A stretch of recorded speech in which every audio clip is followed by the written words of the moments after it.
जय हिंद दोस्तों, मैं नवीन शर्मा आप सभी का स्वागत करता हूं। आशा करता हूं आप सब एकदम अच्छे हैं, एकदम बेहतरीन हैं। एक बार सारे प्यारे दोस्त बताएंगे आप सब कैसे हैं। उम्मीद करेंगे एकदम बेहतरीन होंगे, एकदम शानदार होंगे। और दोस्त, हम लोग पहुंच चुके हैं आपके प्रैक्टिस सेट 8 पर, उसी उम्मीद के साथ में कि आप सब लोगों को साथ प्रैक्टिस सेट तैयार होंगे। और दोस्त, जब हम अपनी जर्नी को शुरू करते हैं तब हमारे अंदर एक अजीब, या बोलते हैं ना, एक विशेष प्रकार का हौसला होता है कि हाँ, हम करके दिखाएंगे।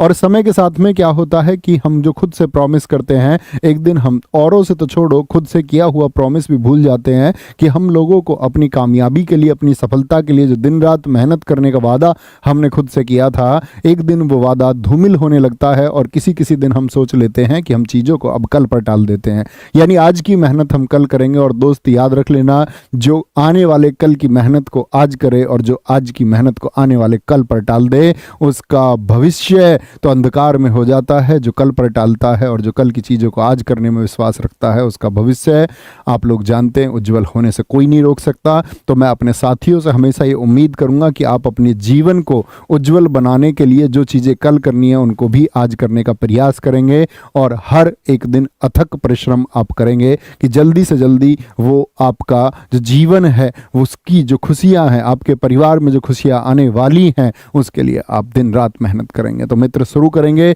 आज के इस प्रैक्टिस क्लास को। उससे पहले आप प्रैक्टिस सेट 7 के 5 प्रश्नों का एक बार स्कोर करके मुझको दिखा दीजिए, 5/5, ताकि मुझे भी लगे कि मैं जिंदा छात्रों को पढ़ा रहा हूँ जिनके अंदर दम है। ऊनाकोटी त्योहार किस राज्य में मनाया जाता है, बताएंगे जी। तो ऊनाकोटी, क्या उत्तर आएगा आपका भैया जी? त्रिपुरा में मनाया जाता है। कहाँ पर जी? त्रिपुरा में मनाया जाता है। केदारनाथ साहू पूछे या मकर ध्वज दरोगा पूछे या शशधर आचार्य पूछे, क्या कहेंगे भैया? कल आपने हमको छऊ बता दिया था। मैसूर बंधु, क्या बोलेंगे? इनका नाम कौन बता सकता है? मैसूर बंधु, एक का नाम मैं बताता हूं, मंजूनाथ। एक का नाम आप बताएंगे। इनका संबंध किससे है मित्र? आपका वायलिन से संबंध है, वायलिन से। इंटरनेशनल ओलंपिक कमेटी का मुख्यालय दोस्त कहां पर है? क्या बोलोगे दोस्त? आप बोलेंगे भैया जी स्विट्जरलैंड में है। कहां पर है? लुसाने, स्विट्जरलैंड में स्थित है। और इल्तुतमिश का कार्यकाल कितना था दोस्त? तो इल्तुतमिश का कार्यकाल आप कहेंगे, सारे दोस्तों ने बताया कि भैया मैसूर बंधु में एक का नाम मंजूनाथ, एक का नाम नागराज है। नागराज जिन दोस्तों ने लगा, इनकी पीठ में थपथपाता हूं, बहुत शाबाश मेरे दोस्त, ऐसे ही आगे बढ़ते रहिए। ये इल्तुतमिश का शासनकाल है। इसकी बेटी के शासनकाल की बात करें तो 1236 से 1240 है, जो तुर्की इतिहास की पहली मुस्लिम शासिका है। तो शुरू करेंगे आज के इस प्रैक्टिस सेशन को। बहुत अच्छे से नोट्स बनाना, बहुत सुंदर से नोट्स आप लोग बनाना। बताएंगे जी, नर्तकी नटराज जो एसएससी के हर एग्जाम में आपके सामने रहती है, ये नर्तकी नटराज पद्मश्री प्राप्त करने वाली ट्रांस व्यक्ति बन गई। किस डांस से इसका संबंध है नर्तकी नटराज का? तो क्या कहेंगे? कथक से संबंध है, ओडिसी से संबंध है, मणिपुरी से संबंध है, या फिर भरतनाट्यम से संबंध है? बहुत सारे दोस्तों का उत्तर आता हुआ बी, जो कि एक गलत उत्तर है, भरतनाट्यम नर्तकी होगा। 5/5 वाले स्कोर तुमने बच्चों को दिखाया नहीं भाई, आज मुझको स्कोर तो दिखाया नहीं। Very good. निशा कुमारी 4 पर, रोहित चौहान 5 पर थे, आपका शिव कुमार 4, भरत लोधी वेरी गुड। शंकर लाल 5/5 कह रहे हैं गुरुजी। खुशी तिवारी 4 पर हैं। बच्चा 5 स्कोर चाहिए, 5। तो नर्तकी नटराज का संबंध किससे है? ये भरतनाट्यम की नर्तकी हैं और इनकी जो गुरु हैं, नर्तकी नटराज की जो गुरु हैं, वो गुरु हैं इनकी कौन? आपका वैजंती माला। और वैजंती माला भी किस डांस से संबंधित हैं? आप कहेंगे भैया भरतनाट्यम से संबंधित है। नर्तकी नटराज को जो पद्मश्री मिला दोस्त, वो मिला पद्मश्री 2019 में। कब मिला? 2019 में पद्मश्री मिला, बहुत इंपॉर्टेंट है। और दूसरी ट्रांस व्यक्ति, ट्रांसजेंडर यानी न महिला न पुरुष, जिनको जन्म के अपना जो जन्म हुआ उसके विपरीत कार्य करे, यानी जन्म लड़की की तरह कार्य लड़के की तरह, और अगर जन्म लड़के की तरह कार्य लड़की की तरह, ट्रांसजेंडर इसी को कहते हैं। सेकंड ट्रांसजेंडर कौन है देश की? बताएंगे जी। सेकंड ट्रांसजेंडर और किस डांस से उनका संबंध है? सेकंड ट्रांसजेंडर आप कहेंगे मजम्मा जोगती हैं। कौन है? मजम्मा जोगती हैं दोस्त आपका। और मजम्मा जोगती जो हैं, अगर मैं बात करूं, ये आपका जोगती डांस से ही संबंध है इनका। जोगती नृत्य और जोगती नृत्य की अगर बात करूं कहाँ का है तो कर्नाटक का है, कर्नाटक का। इनको किस वर्ष मिला? 2021 में मिला है। कब मिला है? 2021 में मिला है, ठीक है, याद रखेंगे। नर्तकी नटराजन पूछे 2011 में संगीत नाटक अकादमी मिला इनको। संगीत नाटक अकादमी किस वर्ष मिला? तो संगीत नाटक अकादमी आप कहेंगे भैया जी 2011 में मिला है, 2011 में मिला। नेक्स्ट है जी, निम्नलिखित में से कौन सा त्योहार है जो सूर्य की पूजा के लिए समर्पित है और बिहार के लोगों द्वारा समान रूप से मनाया जाता है? यानी कि सूर्य, इसमें उगते और छिपते सूर्य दोनों की पूजा की जाती है। क्या बोलेंगे जी? बोहाग बिहू है आपका। क्या बोहाग बिहू कहाँ का है भैया जी? असम का है। उगादी बताइए कितने राज्यों में आप जानते हैं? तो आंध्र प्रदेश हम कहेंगे भैया। उगादी कहाँ का है? आंध्र प्रदेश का है। आंध्र प्रदेश के साथ तेलंगाना का है और तेलंगाना के साथ में दोस्त कहाँ का? कर्नाटक का है। कहाँ का? कर्नाटक का है, ये बात याद रखेंगे, ठीक है। छठ पूजा कहाँ की है? ये बिहार की है। और छठ पूजा दोस्त किसके लिए होता है? ये छठा रूप है पार्वती का। क्या बोलोगे? छठा रूप है पार्वती। छठा रूप पार्वती कौन माना जाता है इनको? भगवान सूर्य की बहन मान के ये त्योहार भगवान सूर्य की बहन मान के मनाया जाता है। क्या बोलोगे? भगवान सूर्य की बहन मान के मनाया जाता है। मैं आपसे पूछूं दोस्त, लोहड़ी कहाँ का है जरा बताएं। लोहड़ी कहाँ का डांस है? तो आप सारे दोस्तों का उत्तर आना चाहिए पंजाब। क्या बोलोगे? पंजाब उत्तर भैया हमारा आ जाएगा। ध्यान से समझना दोस्त मेरी बात को। मैं बोलूँ छठ पूजा हिंदी कैलेंडर के अनुसार किस महीने में मनाई जाती है? तो आप कहेंगे छठ जो है आपका, जो छठ पूजा है वो भैया कार्तिक मास पर, कार्तिक मास में आपका, कार्तिक मास में षष्ठी यानी छठी डेट को मनाई जाती है।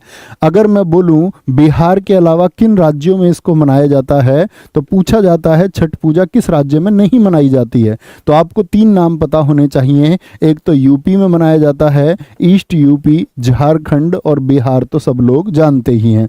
बिहार तो सब लोग जानते ही हैं। मिथिला जो है आपका, यानी मिथिला जो क्षेत्र है इसको, मिथिला में इसको बोलते हैं आपका क्या? रनबे माए। क्या बोलते हैं? रनबे माए। किस त्योहार का नाम? छठ पूजा का। भोजपुरी में इसको क्या कहते हैं?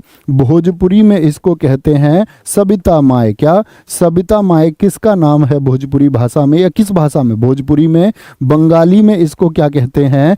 बंगाली में इसको बोलते हैं रनबे ठाकुर। क्या बोलोगे? बंगाली में इसको रनबे ठाकुर कहा जाता है। बंगाली में रनबे ठाकुर, भोजपुरी में क्या बोलोगे आप? सबिता माए। और आपसे पूछे रनबे माए कहाँ पर? मिथिला में होता है। मुझे बताओ छठ पूजा कितने दिन मनाया जाता है? मैं आपसे पूछूं दोस्त, जो आपका छठ पूजा है ये कितने दिन मनाया जाता है? बताएंगे भी। सारे दोस्तों का उत्तर आना चाहिए। छठ पूजा कितने दिन मनाई जाती है? तो उत्तर आएगा 4 दिन मनाया जाता है। और इसका पहला दिन जो होता है वो होता है नहाए खाए। तो बहुत पूछा जाता है छठ पूजा का पहला दिन नहाए खाए। जो दूसरा दिन होता है वह होता है आपका, दूसरा दिन होता है खरना खाए। क्या बोलोगे? दूसरा दिन होता है खरना खाए। और तीसरा दिन होता है संध्या अर्घ्य। क्या बोलोगे? संध्या अर्घ्य इसको कहते हैं। और चौथा दिन जो होता है उसको बोलते हैं ऊषा अर्घ्य, यानी सूर्योदय अर्घ्य ये होता है। यानी उगते सूर्य की पूजा इस दिन की जाती है। सूर्योदय अर्घ्य इसको हम कहते हैं।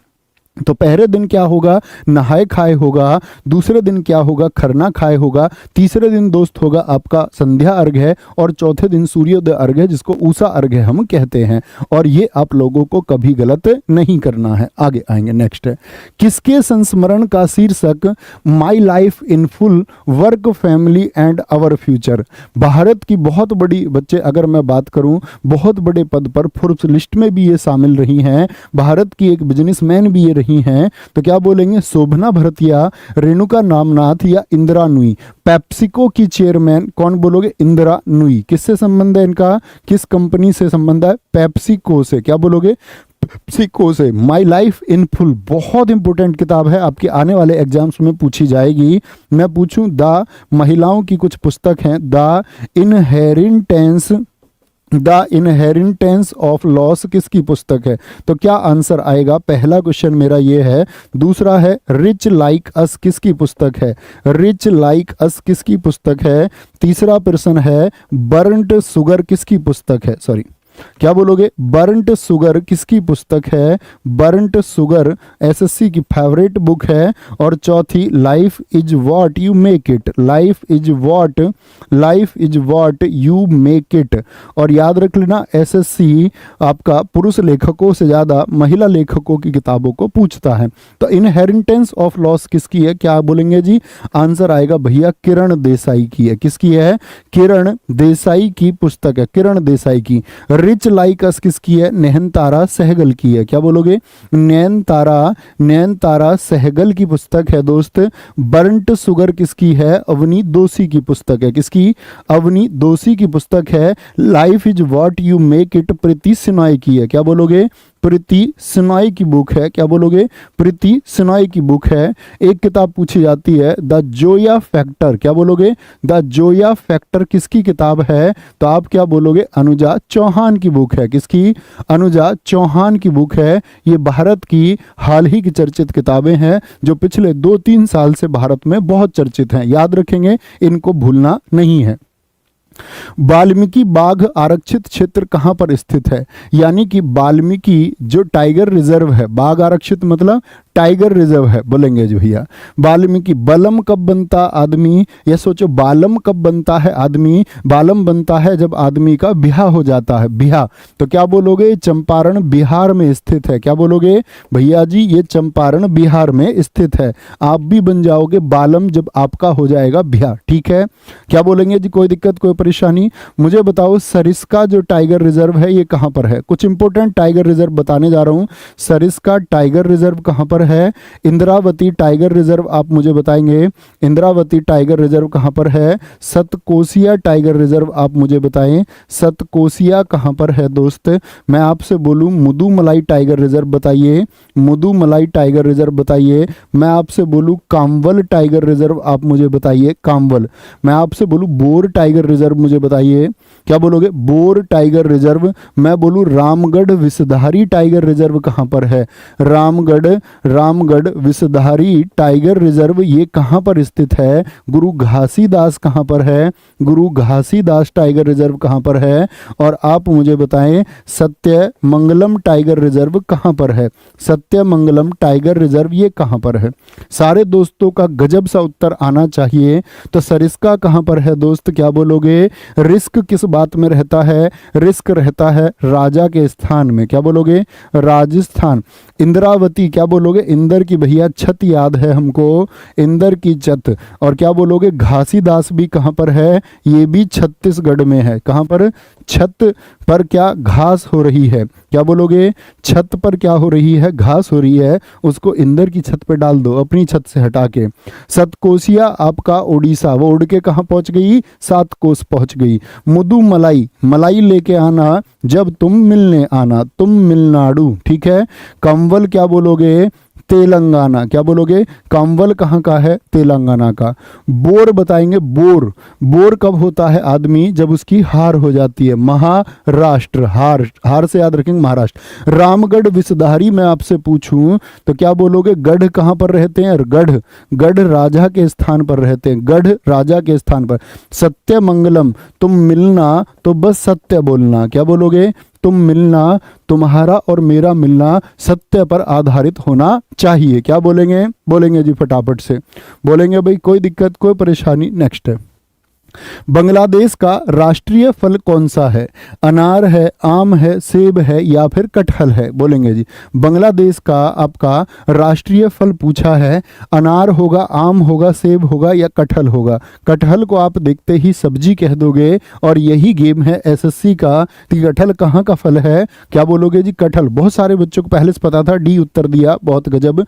क्या बोलोगे? बांग्लादेश का। बांग्लादेश की दोस्त राजधानी आप मुझको बताइए, बांग्लादेश की राजधानी आप मुझे बताइए। मैं हमेशा कहता हूं राजधानी, मुद्रा और साथ में सबसे लंबी नदी आपको पता होनी चाहिए और सबसे लंबी चोटी भी। क्या बोलोगे? सबसे लंबी नदी कौन सी है और सबसे लंबी चोटी कौन सी है? क्या बोलोगे?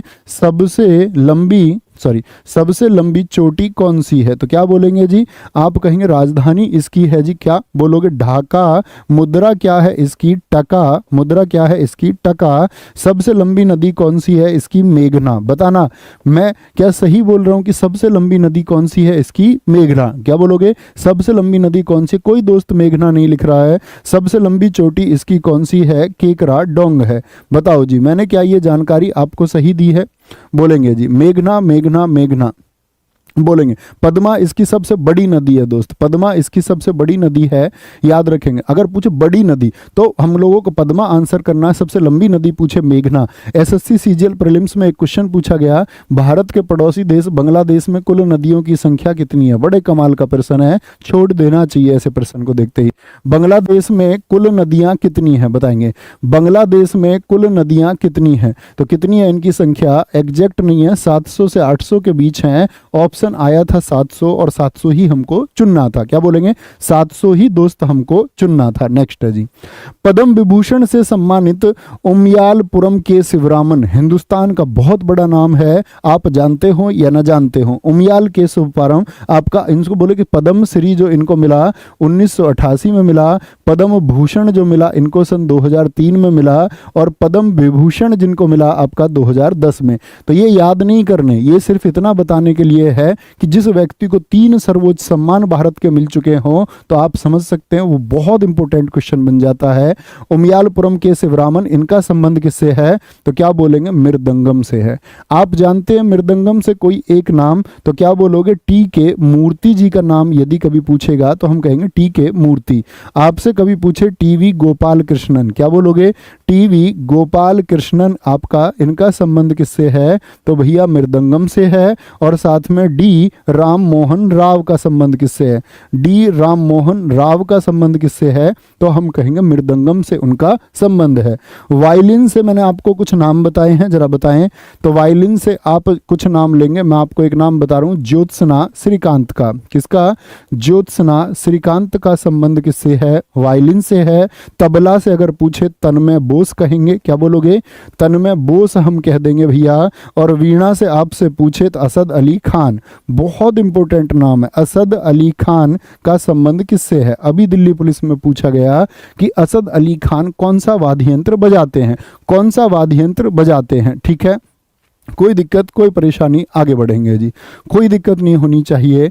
क्या बोलेंगे? बोलक आर्ट कर्नाटक राज्य का रिक्त स्थान है एक। बोलक आर्ट क्या है? कर्नाटक में बोलक आर्ट एक चर्चित है, वह क्या है? बोलेंगे भैया। तो क्या बोलेंगे आपका? क्या बोलेंगे आपका? फटाफट से सारे दोस्तों को उत्तर आना चाहिए। एक बच्चे ने कहा है जो वायलिन को रिपेयर करता है उसको लुथिर कहते हैं, इस बच्चे का नाम दिखाओ। बड़ी अच्छी जानकारी इन्होंने दी है, मैंने काफ़ी दिन से ये बोला नहीं, मुझे अभी भी याद है, शायद मैंने 8-7 महीने पहले ये बात बोली होगी। अंकित चौधरी, झुंझुनू, राजस्थान 18। बहुत शाबाश मेरे दोस्त, वेरी गुड, गजब। क्या बोलेंगे जी? बोलक आर्ट क्या है? एक नृत्य रूप है। चित्रकारी रूप कभी भी पूछे कर्नाटक के तो क्या बोलोगे? कर्नाटक के हैं मैसूर और तंजौर। मैसूर और तंजौर मैं आपको कराने शुरू करूंगा, चित्रकारी रूप चिंता मत करना। बोले जी फटाफट से, कर्नाटक के नृत्य रूप आप मुझे बताइए कि आर्ट नाम से और कौन कौन से आप जानते हैं। तो आर्ट नाम से कभी भी पूछे आपसे, जैसे उम्मट आर्ट पूछ ले, उम्मट आर्ट कहाँ का डांस है? तो कर्नाटक का डांस है। कोम्ब आर्ट आपसे पूछ ले, कोम्ब आर्ट कहाँ का डांस है? कर्नाटक का डांस है। बाकी मैं आपसे बोलूं नागमंडला कहाँ का डांस है? सॉरी, नागमंडला कहाँ का डांस है? मैं आपसे पूछूं जूडू हैली कहाँ का डांस है? जूडू हैली वो नाटक कर रही थी, उसको हमने नाग से डराया, फिर जूडो से उसको पीटा, जूडो से पीटा। ठीक है, जूडो कला से, वीरगा से बहुत पूछा जाता है। कर क्या बोलोगे? कम साले बहुत पूछा जाता है। क्या बोल दिया उसने? नाटक कर रहा, कम बोल, रिक्त स्थान बाकी आप समझ जाओ। ठीक है, यक्षगान, यक्षगान, यक्ष गाने मत गा भाई, नाटक मत कर। डोलू कुनीथा, क्या बोलोगे? डोलू कुनीथा कहाँ का है? डोलू कुनीथा कहाँ का है? तो आप कहेंगे भैया ये कर्नाटक के हैं। डोलू कुनीथा पूछे, यक्षगान पूछे आपसे। ठीक है, आपसे पारिजात नहीं बताया मैंने, सॉरी, पारिजात भी बता देते हैं आपको। क्या बोलोगे? पारिजात भी होता है एक, बहुत पूछा जाता है। कृष्ण कृष्ण पारिजात, क्या बोलोगे? कृष्ण पारिजात, ये कहाँ के हैं? ये कर्नाटक के लोक डांस हैं जो बार बार पूछे जाएंगे। क्या बोलेंगे? कमसाले, कमसाले बहुत पूछा जाता है, यक्षगान बहुत पूछा जाता है, वीरगासे बहुत पूछा जाता, बहुत पूछा जाता है, ठीक है। और क्या बोलते? पापा जी, पापा जी ये पढ़ नहीं रही है, पापा जी ये नाटक कर रही है, नाटक कर रही है। पापा कह रहे पढ़ नहीं रही, हाँ जी सोगी पापा ये नाटक कर रही है, सोगी और पढ़ने का नाटक कर रही है। तो सुग्गी भी कहाँ का? कर्नाटक का। प्रश्न दोस्त ये है, प्रश्न दोस्त ये है कि अगर सुग्गी में कर्नाटक ना आया तो तुम क्या लिख के आओगे? क्योंकि एग्जाम में 2 बार पूछा हुआ है, एक बार कर्नाटक देके और एक बार कर्नाटक को दिया ही नहीं। कर्नाटक मौजूद तो कर्नाटक ही चुनना है, नहीं तो क्या चुनोगे? गजब बता दो। तो आप कहेंगे भैया गजब बात ये है, गजब बात ये है बच्चे, क्या केरल उत्तर आ जाएगा। जिन दोस्तों ने लिखा नोट कर लो, केरल लिख देंगे। निम्नलिखित में से कौन सी सिंधु की एक सहायक नदी? इस बात को अपने दिमाग में छाप लो। सहायक नदियां सबसे इंपॉर्टेंट टॉपिक है, पूरी ज्योग्राफी एक तरफ और सहायक नदियां एक तरफ। बोलो जी, सोन नदी है क्या? यमुना, ये गंगा, यमुना, क्या बोलोगे? जास्कर रिवर है, जास्कर रिवर। सिंधु नदी, सिंधु नदी का उद्गम बताओ कहां से है? सिंधु नदी का उद्गम स्थल बताना है, झील नहीं बतानी है। क्या बोलोगे? उद्गम बताना है तो क्या बोलोगे? सिनका बाव से है। कहां से है? सिनका बाव से है। और सिनका बाव ये कहां पर पड़ता है? मानसरोवर, मानसरोवर के पास में, मानसरोवर झील के पास में भैया सिनका बाव जलधारा है। मुझे बताओ सिंधु नदी कहां गिरती है? अरब सागर की बंगाल की खाड़ी, क्या बोलोगे भैया? अरब सागर में गिरती है। कहां पर? अरब सागर में, अरब सागर में गिरती है। किन देशों में बहती है? यह पूछ ले सिंधु का संबंध किस किस आपका देश से नहीं है? तो पाकिस्तान में बहती है, यस और नो? हाँ जी। भारत में बहती है, यस और नो? हाँ जी। चाइना में बहती है या नहीं? आप कहेंगे हाँ जी। इसकी सहायक नदियां नोट करो, जो सबसे इंपॉर्टेंट टॉपिक है। क्या बोलोगे? इसकी ट्रिब्यूटरीज जो हैं आपकी, इसकी सहायक नदियां जो हैं, तो बाईं तरफ से जो सहायक नदियां इसकी हैं, बाईं तरफ से अगर हम बोलें तो झेलम है। बोलो 5 नदी कौन कौन सी? झेलम है, रावी है, रावी है, व्यास है, व्यास है, सतलुज है। एक मैं भूल गया भाई साहब, ये खाली स्थान आपको पूरा करना है। दाएं तरफ से कभी भी पूछे तो श्योक स्वात काबुल, क्या बोलोगे? श्योक स्वात, श्योक स्वात काबुल। और आपका क्या बोलोगे? जास्कर तो है ही, जास्कर तो है ही, ये बात याद रख लेनी है। तो खाली स्थान में क्या आएगा? और बड़े गजब बच्चे तुम हो, चिनाब आएगा जी, चिनाब। मैं कुछ भूल भी जाऊं तो तुम भूलने नहीं देते। क्या बोलोगे? बाईं तरफ से झेलम, रावी, व्यास, सतलुज और चिनाब मिलती हैं। दाईं तरफ से श्योक, स्वात, काबुल, जास्कर मिलती हैं। ये बात याद रख लेनी है। नेक्स्ट आगे आएंगे। सॉरी, जास्कर जो होगी ना, जास्कर आपकी किधर से मिलेगी? जिधर से झेलम, रावी, व्यास, सतलुज मिलते हैं, बाईं तरफ से मिलेगी, बाईं तरफ से मिलती है जास्कर, ठीक है। निम्नलिखित में से कौन सी नदी धुआंधार जलप्रपात बनाती है? देखो, दूध के जैसा सफेद, तो धार ऐसी बन जाती है धुएं के जैसी, इसीलिए बोलते हैं इसको धुआंधार। क्या बोलोगे? धुआंधार किस नदी के किनारे बनता है? तो क्या बोलोगे? ये नर्मदा नदी के किनारे बनता है भैया, सफेद धुएं के जैसा होता है। क्या बोलोगे? और ये लगभग इसको बोलते हैं ना कि ऊपर से गिरने की वजह से लगभग 50 फीट ऊंचाई से गिरता है, तो ऐसी धारा पैदा होती है। मुझे बताओ, भारत का सबसे ऊंचा बांध है कुंचिकल जलप्रपात, इसकी हाइट आपको बतानी है। कुंचिकल जलप्रपात की हाइट सारे दोस्तों से मैं पूछ रहा हूं, क्या है ये भारत का सबसे ऊंचा, क्या बोलोगे? भारत का सबसे ऊंचा डैम है, सबसे ऊंचा बांध है, और इसकी जो ऊंचाई है वो 455 मीटर है। किस राज्य में दोस्त ये है? क्या बोलोगे? ये वाराही रिवर पर है, वाराही। क्या बोलोगे? ये वाराही रिवर पर स्थित है। किस राज्य में है? तो क्या आंसर आएगा भैया जी? ये कर्नाटक में स्थित है। कहां पर है? ये कर्नाटक में स्थित है। कहां पर है? कर्नाटक में ये स्थित है दोस्त, ये आपको पता होना चाहिए। मैं कुछ जलप्रपात आपको लिखने जा रहा हूं, जैसे आप मुझे बताएंगे जोग जलप्रपात। क्या बोलोगे? जोग जलप्रपात आप क्या समझते हैं? कहां पर है और किस नदी पर है? क्या बोलोगे? जोग जलप्रपात बोलेंगे जी, जोग जलप्रपात किस राज्य में स्थित है? पहला प्रश्न मेरा ये है। दूसरा प्रश्न है हुंडरू जलप्रपात, क्या बोलोगे? हुंडरू जलप्रपात कहां पर है? तीसरा शिव समुद्रम जलप्रपात कहाँ पर है? क्या बोलोगे? शिव समुद्रम जलप्रपात कहाँ पर है? चौथा आपका दूध सागर जलप्रपात कहाँ पर है? वो दूध आप क्या था? वो धुआंधार था।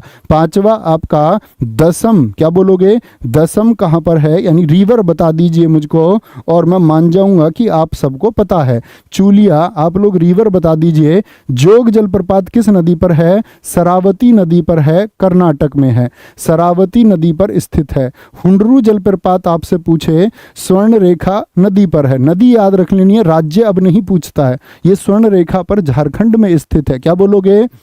स्वर्ण रेखा पर झारखंड में स्थित है। शिव समुद्रम बताइए भैया, कावेरी नदी पर है, कर्नाटक में। दूध सागर की यदि बात पूछे तो क्या बोलोगे? मांडवी रिवर पर। मांडवी नदी किस राज्य में बहती है? दसम आपसे पूछे, कांची रिवर पर है, कांची नदी पर है। और चुलिया चंबल नदी पर है। किस पर है?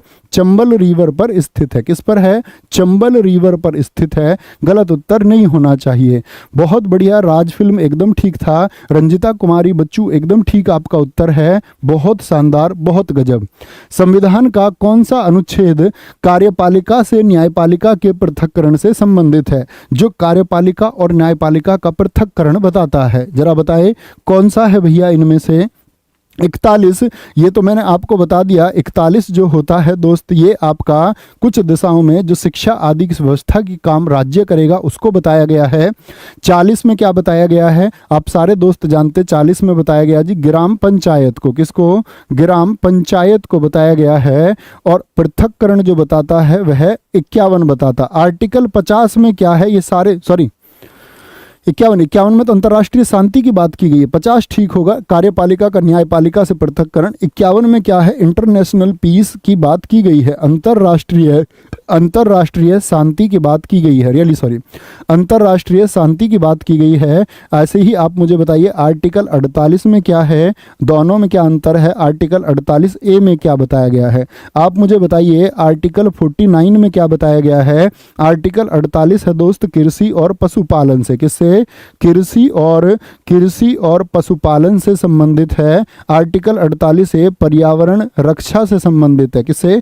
पर्यावरण और आपका रक्षा सुधार से संबंधित है। आर्टिकल 49 जो है ये स्मारक संरक्षण से संबंधित है कि देश के जो मॉन्यूमेंट्स हैं, जैसे लाल किला है, जो ताजमहल है आदि को क्या बोलेंगे? बोलेंगे भी फटाफट से। क्या बोलेंगे भी फटाफट से?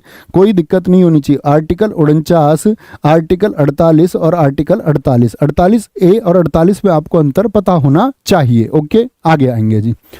भारत के उपराष्ट्रपति को पद की शपथ कौन दिलाता है? उपराष्ट्रपति को ओथ कौन दिलाता है? जिसको अनुसूची 3 में बताया गया आपका। किसमें? क्या बोलोगे? अनुसूची 3 में शपथ के बारे में बताया गया। तो ये अनुसूची जो 3 है ये क्या बताती है?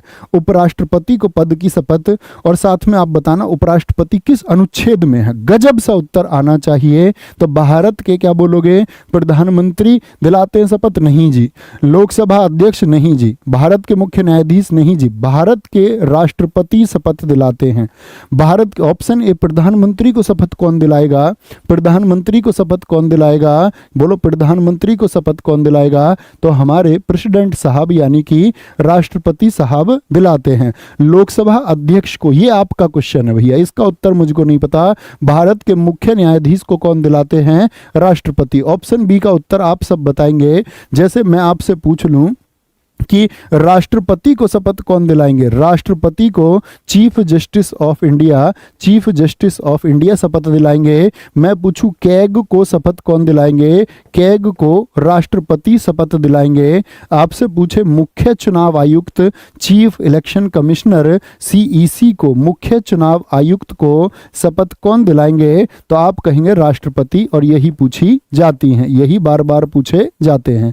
भैया लोकसभा अध्यक्ष को कौन दिलाएगा? जो वरिष्ठतम सदस्य होगा। कौन? वरिष्ठतम सदस्य होगा। और वरिष्ठतम सदस्य किसका भैया? लोकसभा का। किसका? वरिष्ठतम सदस्य लोकसभा का ही शपथ दिलाएगा। गलती नहीं करनी है। नेक्स्ट जी, किस प्रसिद्ध शासक को द्वितीय अशोक के नाम से जाना जाता था, जिसको सेकंड अशोक कहा गया है?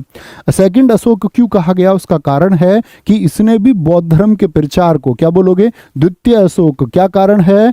क्या बोलोगे? बौद्ध धर्म धर्म का प्रचार। इसने भी अशोक के तरह ही बौद्ध धर्म का प्रचार प्रसार कराया। बौद्ध धर्म के प्रचार की वजह से, क्या बोलोगे, बौद्ध धर्म के प्रचार की वजह से इसको कहा गया है दोस्त, बौद्ध धर्म के प्रचार की वजह से इसको कहा गया है। मिलिंद चंद्रगुप्त द्वितीय या फिर कनिष्क। मैं सारे बच्चों से प्रश्न पूछूंगा, कनिष्क का संबंध किस वंश से है? भारतीय इतिहास की विदेशी आक्रमण हुए, मैंने आपको बताया पहले कौन आए, ईरानी आए, फिर यूनानी आए, फिर हिंद यवन आए, फिर शक आए, फिर पहलव आए, फिर कुषाण आए। तो जो कुषाण वंश से इसका संबंध है, तो मुझे बताओ कुषाण वंश से इसका संबंध तो है, लेकिन कुषाण वंश का संस्थापक कौन है? क्या बोलोगे, कुषाण वंश का संस्थापक कौन है? बहुत पूछा जाता है। अगर मैं पूछूं सारे विदेशियों में सिर्फ एक संस्थापक का नाम बता दीजिए तो आप कहेंगे कुजुलकुड फिशेस, भैया हम कभी नहीं भूलेंगे। कनिष्क को ही हम जानते हैं जिसने शुद्ध सोने के सिक्के चलाए। क्या बोलेगा, शुद्ध यानी प्योर गोल्ड कॉइन्स किसने चलाए थे? शुद्ध सोने के सिक्के किसने चलाए? आपसे दोस्त पूछ ले, मान के चलो, गद्दी पर कब बैठा? क्या बोलोगे, गद्दी पर ये कब बैठा आपका? तो आप कहेंगे गद्दी पर बैठा 78 एडी में। और कौन सा संवत चलाया था? शक कैलेंडर यानी कि शक संवत इसने चलाया था। शक संवत इसने चलाया था। आप लोग मुझसे भी पहले उत्तर देते हैं, तो मुझे बता दीजिए कि इसके समय कौन सी बौद्ध संगति हुई थी? कौन सी बौद्ध संगति हुई थी? तो क्या बोलोगे, चौथी जो बौद्ध संगति हुई, चौथी जो बौद्ध संगति हुई वो किसके समय हुई थी? चौथी बौद्ध संगति इसी के समय हुई। और कब हुई थी? आपका पहली शताब्दी में हुई थी। क्या बोलोगे, पहली शताब्दी में हुई थी। पहली शताब्दी में हुई। और किसके समय पर हुई दोस्त? कनिष्क के समय पर हुई थी। कनिष्क के समय पर। मैं आपसे पूछूं पहली कब हुई थी, दूसरी कब हुई थी और तीसरी कब हुई थी, जरा बताएंगे। तो पहली हुई जब महात्मा बुद्ध एक्सपायर हुए यानी 483 बीसी में, दूसरी हुई 383 बीसी में, और चौथी हुई थी आपका 255 या 252, एक ही विकल्प देता है, दोनों ही मान्य है। पहली हुई किसके समय? अजात शत्रु के समय हुई। दूसरी किसके समय हुई दोस्त? काला अशोक के समय हुई। और तीसरी किसके समय हुई? आपका क्या बोलोगे, अशोक के समय पर हुई थी। पहली कहां पर हुई थी? राजगृह में हुई। दूसरी कहां पर हुई थी? वैशाली में हुई। तीसरी कहां पर हुई थी? पाटलिपुत्र में हुई। चौथी आप बताएंगे कहां पर हुई थी? जो चौथी बौद्ध संगति है, ये चौथी बौद्ध संगति कहां पर आयोजित हुई थी? तो आप क्या बोलोगे भैया, चौथी जो बौद्ध संगति है वह आपका आयोजित हुई थी कुंडलवन कश्मीर में। कहां पर? कुंडलवन कश्मीर में ये आयोजित हुई थी। कहां पर? कुंडलवन कश्मीर में आयोजित हुई थी। गलती नहीं करनी है। मौर्य काल की भारत में कौन सी गुफाओं को सबसे पुरानी जीवित रॉक कट गुफाएं माना जाता है? कौन सी गुफाएं हैं? और वो भारत की पहली मानव निर्मित गुफा भी हैं। ये भी इंपॉर्टेंट क्वेश्चन है। भारत की पहली मानव निर्मित यानी मनुष्य ने बनाया है, आर्टिफिशियल हैं। अब से पहले क्या था? अब से पहले क्या था कि सारी की सारी गुफाएं जो है इससे पहले की वो नेचुरल हैं। पहली मानव निर्मित गुफाएं देश की हैं। सी बता रहे हैं बहुत सारे, तो सी बताने पर मुझे गुस्सा आता है दोस्त, और गुस्से में मैं क्या करता हूं, आदमी को गायब कर देता हूं। बराबर और नागार्जुनी की गुफाएं, बराबर और नागार्जुनी की गुफाएं ये दोस्त कहां पर हैं? ये बिहार में स्थित हैं। अगर पूछूं बाघ गुफाएं, ये भी मौर्य काल की हैं, लेकिन ये सबसे पुरानी नहीं है। सबसे पुरानी है आपका क्या बोलोगे, बराबर की गुफाएं। ये कहां पर हैं? बाघ गुफाएं बहुत पूछता एसएससी, एमपी में है। अजंता एलोरा ये महाराष्ट्र में है दोस्त। अजंता की गुफाओं की कुल संख्या कितनी है? 29 है, 29। एलोरा की गुफाओं की कुल संख्या कितनी है बताओ जरा? एलोरा की गुफाओं की कुल संख्या 34 है। दिल्ली पुलिस में अभी पूछा गया एलोरा की गुफाएं किस राज्य में स्थित हैं, तो क्या बोलोगे ये कहां पर है? अजंता एलोरा ये संभाजी नगर महाराष्ट्र में है। कहां पर है? संभाजी नगर, संभाजी नगर महाराष्ट्र में स्थित हैं। और अजंता की जो गुफाएं हैं ये गुप्त शासकों ने बनवाई थी। ता से अजंता और ता से गुप्त शासकों ने, किसने? गुप्त शासकों ने बनवाई थी। और एलोरा की गुफाएं आपसे पूछे तो ये भी किसने बनवाई? ये भी गुप्त शासकों ने बनवाई थी। किसने? गुप्त शासकों ने इनका निर्माण कराया। मुझे बताओ एलिफेंटा की जो गुफाएं हैं ये कहां पर हैं? एलिफेंटा की गुफाएं भी महाराष्ट्र में हैं। इनका निर्माण किसने कराया? एलिफेंटा की गुफाओं का निर्माण किसने कराया? ये राष्ट्रकूट, इसमें आता ट, तो राष्ट्रकूट वाला ट याद रखो। राष्ट्रकूटों ने बनवाई है। किसने? राष्ट्रकूटों ने बनवाई है। भाई साहब मैं मौर्य काल पूछ रहा हूँ, आप अजंता लिख रहे हैं, गलत बात है। सब जानते हैं अजंता गुप्त शासकों ने बनाई, गुप्त शासकों ने। आगे आएंगे।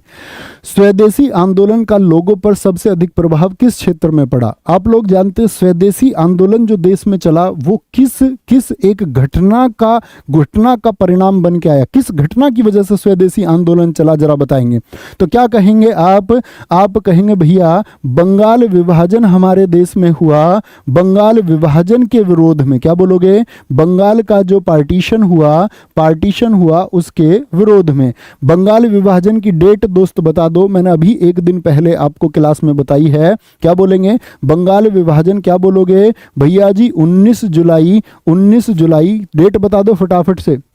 19 जुलाई 1905 को ये आपका घोषणा इसकी हुई। और लागू कब हुआ? क्या बोलोगे? लागू कब हुआ आपका? लागू हुआ ये आपका 16 अक्टूबर 1905 को। और इसी के बीच में घोषणा और लागू होने के बीच में क्या चला आपका? क्या बोलेंगे? अगर मुझे बता 19 जुलाई एग्जाम में डेट नहीं मिली तो क्या लिख के आओगे? एक बार सारे दोस्त लिख दो, क्या लिख के आएंगे भाई साहब? आप क्या लिख के आओगे? 20 जुलाई तब लिख के आएंगे।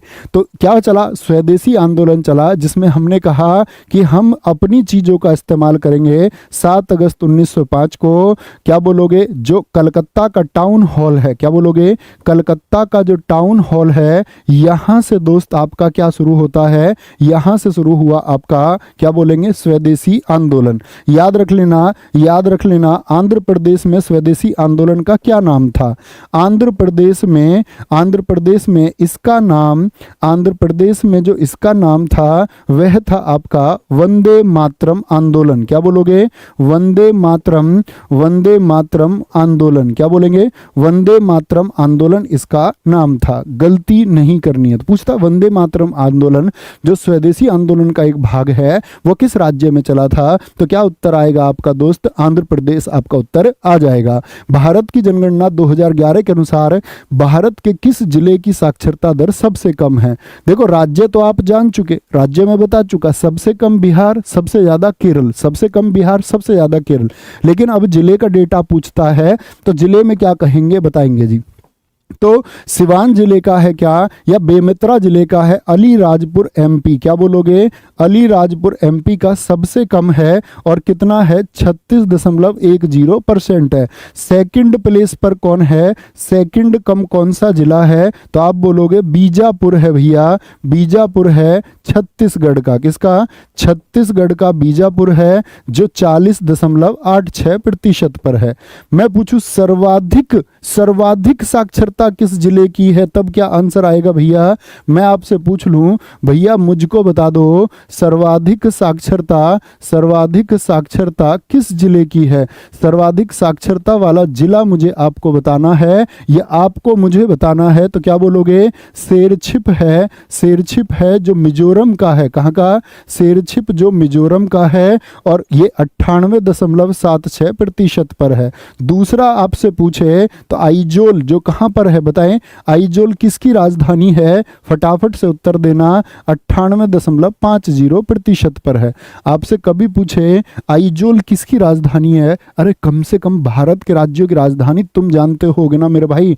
भारत के राज्यों की राजधानी तो तुमको याद होंगी। नेक्स्ट है मायोपिया को इस नाम से भी जाना जाता है। मायोपिया कौन सा रोग है जरा बताएंगे? मायोपिया इस नाम से भी जाना जाता है। निकट दृष्टि दोष इसको हम कहते हैं नियर साइटनेस। मायोपिया इसके लिए जो लेंस लगता है वह अवतल लेंस लगता है। किससे? अवतल लेंस इसके लिए लगता है। अवतल लेंस जो बीच में से पतला और किनारे पर मोटा होता है। अगर मैं पूछूं दूर दृष्टि दोष के लिए, दूर दृष्टि दोष को हम क्या बोलते हैं? फार साइटनेस, इसको बोलते हैं हाइपरमेट्रोपिया। क्या बोलोगे? हाइपरमेट्रोपिया इसको हम कहते हैं। इसके लिए दोस्त कौन सा लेंस लगता है? उत्तल लेंस लगता है। कौन सा? उत्तल लेंस लगता है जो बीच में से मोटा और किनारे पर पतला होता है। किनारे पर पतला होगा। गलती, नॉट अलाउड। कौन सा अम्ल है जो आमाशय में प्रवेश करने वाले जीवाणुओं को नष्ट कर देता है? ये अपने आप में अच्छा एसिड है एसएससी के एग्जाम्स के लिए। क्या क्या क्वेश्चन बन सकते हैं, सारे मैं आपको बताऊंगा। बोले जी, कौन सा आमाशय में प्रवेश करने वाले, यानी पेट में, आपके पेट की वॉल्स से ये जनरेट होता है, तो क्या बोलोगे? हाइड्रोक्लोरिक एसिड, जिसका फॉर्मूला क्या होता है? HCl होता है। मुझे बताओ ये कौन सी कोशिकाओं से निकलता है? तो ये बात याद रख लेना दोस्त आपसे, परिशल कोशिका। क्या बोलोगे? हमारे पेट की परिशल जो कोशिका है, परिशल कोशिका से ये निकलता है। क्या बोलोगे? परिशल कोशिका से निकलता है। आपसे पूछे ये परिशल जो कोशिका है, ये कोशिका गैस्ट्रिक ग्रंथि में मौजूद होती है। किसमें? बोलेंगे कौन सी ग्रंथि में होती है? गैस्ट्रिक ग्लैंड में, यानी कि गैस्ट्रिक ग्रंथि में मौजूद होती है। अन्य नाम पूछे आपसे, म्यूरिटिक एसिड किसको कहते हैं? म्यूरिटिक अम्ल बहुत पूछा जाता है एग्जाम में। म्यूरिटिक अम्ल HCl इसी का नाम है। और आपसे पूछे स्पिरिट्स ऑफ साल्ट किसको कहा जाता है?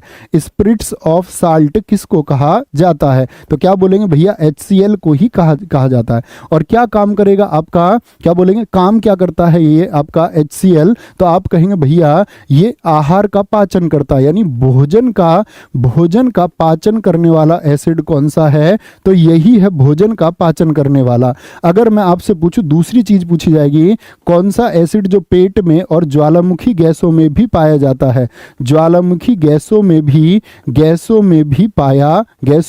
पाया ये जाता है। ज्वालामुखी गैसों में भी पाया जाता है, याद रखेंगे। नाइट्रिक अम्ल का सूत्र बताइए, जो ऑप्शन ए में लिखा हुआ है। नाइट्रिक अम्ल का सूत्र बताइए। तो क्या बोलेंगे भैया? HNO3 है। और HNO3 किस में आता है? गोल्ड को प्योरीफाई करने में, सोने के शुद्धिकरण में। क्या बोलोगे? सोने के शुद्धिकरण में किसका इस्तेमाल होता है? क्या बोलोगे? सोने के शुद्धिकरण में किसका इस्तेमाल होता है? बोटिक अम्ल आंख की सफाई में। क्या बोलोगे? बोटिक अम्ल आंख की सफाई में इस्तेमाल होता है। कौन सा एसिड आंख की सफाई में इस्तेमाल होता है? बोटिक अम्ल।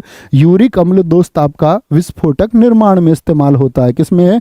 विस्फोटक निर्माण में। क्या कहेंगे? विस्फोटक निर्माण में इस्तेमाल होता है आपका यूरिक एसिड। क्या बोलेंगे जी? यूरिक एसिड इस्तेमाल होता है। हाल ही में आदि महोत्सव का उद्घाटन कहाँ किया गया? अगर आपने इसको ध्यान से नहीं देखा तो परीक्षा में गलत करके आना तय है। यहां ध्यान से देख लेना, आदि महोत्सव का जो उद्घाटन है हाल ही में 2 जगह पर हुआ है। अगर आपसे पूछे दोस्त फरवरी 2023 में कहां पर हुआ, और वो डेट देगा, फरवरी 2023 में ये हुआ नई दिल्ली में। और इसके सबसे ज्यादा चांस हैं, क्योंकि इसका क्या बोलोगे? नरेंद्र मोदी ने उद्घाटन किया है। क्या बोलोगे? नरेंद्र मोदी जी ने क्या किया है? उद्घाटन इसका किया है। ठीक है, नरेंद्र मोदी जी ने इसका क्या किया है? उद्घाटन। और इसके अलावा आदि महोत्सव कहां पर? आपका अभी हाल ही में पिछले महीने कहां पर? आपका अहमदाबाद में। अहमदाबाद के 2 फेस्टिवल बहुत इंपॉर्टेंट है दोस्त आपके। कौन कौन से भैया? अहमदाबाद के बोलो, बेस्टू पर्व है आपका, बेस्टू पर्व है। और एक आपका अंतरराष्ट्रीय पतंग महोत्सव है। क्या बोलोगे? अंतरराष्ट्रीय पतंग महोत्सव है। अभी हाल ही में बहुत महोत्सव चर्चित रहे। आप मुझे बताओ, हाल ही में ताज महोत्सव कहां पर मनाया गया? ताज महोत्सव का संबंध ये याद रख लो बस, राज्य किससे है इसका संबंध। मैं आपसे पूछूं, इंटरनेशनल श्रीमद् भगवद गीता जी उत्सव कहां पर मना हाल ही में? श्रीमद् भगवद गीता जी, राज्य बता दो। क्या बोलोगे? श्रीमद् भगवद गीता जी महोत्सव ये कहां पर मना? तो ताज महोत्सव तो यूपी में, और श्रीमद् भगवद गीता जी ये गुरुग्राम हरियाणा में मना है। कहां पर सेलिब्रेट हुआ? गुरुग्राम हरियाणा में सेलिब्रेट हुआ आपका। क्या बोलेंगे? गुरुग्राम हरियाणा। अभी आपका क्या बोलोगे? तारीख कितनी? आज 22 दिसंबर, याद रखेंगे इसको, बहुत इंपॉर्टेंट डेट है। हाल ही में किसने अपनी आत्मकथा lions that drunk the moonlight, क्या बोलोगे? Lions that drunk the moonlight लिखी है। और अभी हाल ही की सबसे चर्चित किताब ये देश की रही है, बेस्ट सेलिंग बुक चल रही है। तो याद रखेंगे किसने लिखी है? एस सोमनाथ ने। और एस सोमनाथ तो सभी लोग जानते होंगे, क्या बोलोगे? इसरो के चेयरमैन है। इसरो के चेयरमैन है, और पिछले वर्ष भी बहुत चर्चित रहे थे जब इनको पद्मश्री मिला था 2022 में। क्या बोलोगे? पद्मश्री मिला था 2022 में। नई किताबें मैं आपको बता रहा हूं अभी। मुझे बताओ, रिवर्स स्विंग अभी 2023 की बुक है, ये 2023 लास्ट की बुक्स हैं, बहुत इंपॉर्टेंट है। रिवर्स स्विंग किसने लिखी है? रिवर्स स्विंग पुस्तक किसने लिखी है? ठीक है, रिवर्स स्विंग। दूसरा मैं आपसे बोलूं, द ऑटोबायोग्राफी ऑफ गॉड किसने लिखी है? द ऑटोबायोग्राफी ऑफ गॉड, भगवान की, ईश्वर की क्या बोलोगे, अपनी स्वयं की जीवनी। होमलेस पुस्तक किसकी है? होमलेस बुक किसकी है? और चौथा आपका द बुक ऑफ डिजायर, क्या बोलोगे? द बुक ऑफ डिजायर किसने लिखी है? क्या बोलोगे? द बुक ऑफ डिजायर किसने लिखी है? क्या बोलेंगे? द बुक ऑफ डिजायर किसने लिखी है? बोलेंगे जी फटाफट से। रिवर्स स्विंग ये किसने लिखी है किताब? आपका ये अशोक जी की बहुत किताब प्रसिद्ध है, Ashok Tandon. The autobiography of God ये लीना कुमार की पुस्तक है, किसकी? लीना कुमार की बुक है। और होमलेस की अगर बात करें, के वैशाली की पुस्तक है। और द बुक ऑफ डिजायर दोस्त किसकी है? ये आपका मीना कंडास्वामी की बुक है। क्या बोलोगे? मीना कंडास्वामी की बुक है, ये बात याद रख लेनी है। और अभी जब आप एग्जाम देने जाओगे तो याद रख लेना, 2023 की बुक्स पढ़े बगैर दोस्त मत जाना, जरूर पूछी जाएगी। क्या बोलेंगे? भैया कल आपने सवाना घास का मैदान गलत बता दिया। अच्छा, जो ब्राजील बता दोस्त, दक्षिण, अच्छा सवाना घास के मैदान दक्षिण अफ्रीका में होंगे। एक बच्चे ने लिखा है, क्या मैंने कल क्या बता दिया था? सवाना घास के मैदान, भैया कल आपने सवाना घास के मैदान दक्षिण अफ्रीका में होते हैं। दोस्त कल मैच करना, कल की कॉपी में क्या कुछ मैंने गलत लिख दिया, एक बच्चा लिख रहा है, अनीत जी। ठीक है, सवाना सूडान में लिखवाए हैं सवाना। हाँ तो सूडान ठीक होगा, कोई दिक्कत नहीं है, सूडान ठीक हो, सवाना सूडान में भी पाए जाते हैं, कोई दिक्कत नहीं है उसमें। अब यार वो तो अब पूरे महाद्वीप के लिए बोलते हैं दक्षिण अफ्रीका, कोई दिक्कत नहीं, देश के नाम में भी वही आएगा। हाल ही में बीसीसीआई ने किसे भारतीय महिला क्रिकेट टीम का मुख्य कोच नियुक्त किया है? भारतीय महिला क्रिकेट टीम का मुख्य कोच नियुक्त किया है, बताएंगे जी। रवि शास्त्री, राहुल द्रविड़ या फिर अमोल मजूमदार? राहुल द्रविड़ आप जानते ही हैं, ये किसके हैं? ये मेंस टीम के हैं। किसके हैं? मेंस टीम के हैं आपका। मुझे बताना, भारत की जो मुख्य पुरुष टीम है, पुरुष टीम के चीफ सेलेक्टर कौन है? पुरुष टीम के, महिला टीम के भी पुरुष टीम के आपका चीफ चयनकर्ता, मुख्य चयनकर्ता कौन बने हैं? चीफ सेलेक्टर कौन है? तो आप बोलेंगे भैया अजीत अगरकर हैं। कौन है? अजीत अगरकर हैं। क्या बोलोगे? अजीत अगरकर हैं, अजीत अगरकर हैं। मुझे बताइए, वुमेन क्रिकेट टीम की कैप्टन कौन है? वुमेन टीम की कैप्टन कौन है? वुमेन टीम की दोस्त कैप्टन कौन है? आपका हरमनप्रीत कौर हैं। कौन है? हरमनप्रीत कौर हैं। कौन है जी? हरमनप्रीत कौर हैं। और अभी हाल ही में जब हमने एशियन गेम्स में गोल्ड जीता, एशियन गेम्स में हमने गोल्ड जीता था दोस्त, एशियन गेम्स में गोल्ड जीता, तो इंडिया टीम के कोच कौन थे बताओ? तब कोच राहुल द्रविड़ नहीं है, इंडियन टीम के कोच आपसे पूछे तो आप कहेंगे VVS लक्ष्मण है। क्या बोलोगे? वेरी वेरी स्मार्ट लक्ष्मण जी हैं। और कैप्टन कौन थे आपके? तो कैप्टन थे ऋतुराज। कौन थे? ऋतुराज गायकवाड़ तब कैप्टन थे, ये भी बात आपको याद रख लेनी है। ऋतुराज गायकवाड़ तब कैप्टन थे, ये बात आपको पता होनी चाहिए। ठीक है, पता होनी चाहिए। नेक्स्ट है आपका आज का होमवर्क का क्वेश्चन है कि 16 दिसंबर 2023 को भारतीय महिला टीम ने किस देश को हराकर अपनी सबसे बड़ी टेस्ट जीत जो है वो दर्ज की है? ये आज का आपका होमवर्क का क्वेश्चन है। और दोस्त याद रख लेना इस बात को, मेरे दोस्त, तुम रिकॉर्डेड क्लास करते रहोगे और मूर्खता का शिकार होते रहोगे। उससे क्या मतलब है? मैं तो ये कहता हूँ, हर स्टूडेंट को सलाह देता हूँ कि आपको जब आप कभी एप्लीकेशन में भी पढ़े ना, किसी का कोर्स लें तो उसको रिकॉर्डेड को लेना। मैं तो ये कहता हूँ बच्चे से, कुछ बच्चों को बस लाइव का मूड होता है, लेकिन भैया ये क्लास लाइव ही है, निश्चिंत रहिए। जिस दिन भी मैं अवेलेबल नहीं रहूँगा तो मैं आपको पहले से ही बता के छुट्टी रख देता हूँ। ये क्लास हमारी मंडे टू सैटरडे रहती है, तो कल भी होगी। और सुनो, तुम वर्दी धारण करने वाले हो तो तुम्हारे लिए है कुछ स्पेशल, है कुछ तुम्हारे लिए है कुछ, और एक बार माहौल बनना चाहिए और उसको महसूस भी करना कि आपकी इस देश के लिए जो ड्यूटी रहने वाली है वो कितनी महान ड्यूटी, या हमारी वर्दी जो है वो कितनी शिद्दत से काम करती है। तो याद रख लेना, लहू में लावा होगा। बोलो, लहू में लावा होगा दिल में आग रही होगी, लहू में लावा होगा दिल में आग रही होगी, लाठी लेकर कहीं जुर्म के पीछे भाग रही होगी, लाठी लेकर कहीं जुर्म के पीछे भाग रही होगी। तो फिर से सुनो, लहू में लावा होगा उसके दिल में आग रही होगी, लाठी लेकर कहीं जुर्म के पीछे भाग रही होगी, हम सपनों के रंग महल में चैन से सोए होंगे और कहीं अंधेरी रातों में वर्दी जाग रही होगी। तो ख्याल रखिए अपना बहुत सारा, मिलते हैं कल, बाय बाय, टेक केयर, जय हिंद, जय भारत, जय मां सरस्वती। और इसी वर्दी का दोस्त आप हिस्सा होंगे तो वो अभिमान आपको खुद के ऊपर, वो गर्व होना चाहिए, चाहे आप किसी भी रूप में सेवा करें, अपनी फैमिली की, इस देश की, इस नेशन की, इस स्टेट की, वह आप करना, एक अच्छे नागरिक आप दोस्त बनना। थैंक यू, नमस्ते, जय मां सरस्वती, लव यू ऑल।